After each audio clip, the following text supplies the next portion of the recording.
அளிக்கப்பட்டது. சேலம் மாவட்ட ஆட்சியரிடம் தமிழ்நாடு இயற்கை விவசாயிகள் முன்னேற்ற சங்கத்தின் சார்பில் மனு அளிக்கப்பட்டது. விவசாயிகளுக்கு உரிய இழப்பீடு வழங்க வேண்டும். திட்டக்குடி அருகே மின்னல் தாக்கி உயிரிழந்த விவசாயிகளுக்கு தலா 25 லட்சம் ரூபாய் வழங்க வேண்டும் என வலியுறுத்தப்பட்டது.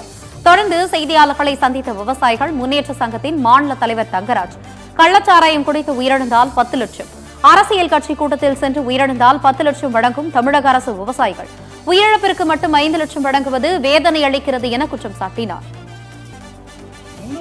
4 பெண்கள் வேளாண் பணி ஈடுபட்டு இருக்கிறப்ப இடி மின்னல் தாக்கி உயிரிழந்துட்டாங்க. தமிழ்நாடு அரசு 5 லட்சம் ரூபாய் நிவாரணம் வழங்கியிருக்கு. இன்னைக்கு கள்ளச்சாராயம் குடிச்சால் உடனே 10 லட்சம், அரசியல் கட்சி தலைவர்களுடைய கூட்டத்துல இன்னைக்கு உயிரிழந்தா 10 லட்சம். ஆனா வேளாண் பணிகளை பாடுபட்டுக்கிட்ட அந்த விவசாயிக்கு இன்னைக்கு இடி மின்னல் தாக்குது 5 லட்சம் ரூபாய் நிவாரணம் வழங்கியிருக்கு. எங்களுடைய தமிழ்நாடு அனைத்து விவசாய சங்க சார்பில் 25 லட்சம் ரூபாய் நிதி ஒதுக்குன்னு சொல்லி நாங்க மாண்பு தமிழக முதலமைச்சருக்கு மறுபரிசீலனை செஞ்சு எங்களுக்கு நிதி ஒதுக்கி ஒவ்வொரு குடும்பத்துக்கு வழங்கன்னு சொல்லி கோரிக்கை கொடுக்கிறோம். மற்றும் வடகிழக்கு பருவமழை தீவிர அடைஞ்சதுனால அறுவடை தயாராக இருந்த குறுவை பயிரிட்டு நெல் பயிர்கள்லாம் இன்னைக்கு நீரில் மூழ்கி பாதிப்படைஞ்சிருக்கு. மற்றும் சம்பா பயிர்கள் இன்னைக்கு நடவு பஞ்சு இன்னைக்கு 1 மாசம் ஆகுது. அதுவும் நீரில் மூழ்கி இன்னைக்கு லட்சக்கணக்கான ஏக்கர் பாதிப்படைஞ்சிருக்கு. பாதிப்படைஞ்ச விவசாயிகளுக்கு கணக்கிட்டு உரிய நிவாரணம் வழங்குன்னு சொல்லி தமிழ்நாடு அனைத்து விவசாய சங்கங்கள் சார்பில் கோரிக்கை வைக்கிறாங்க.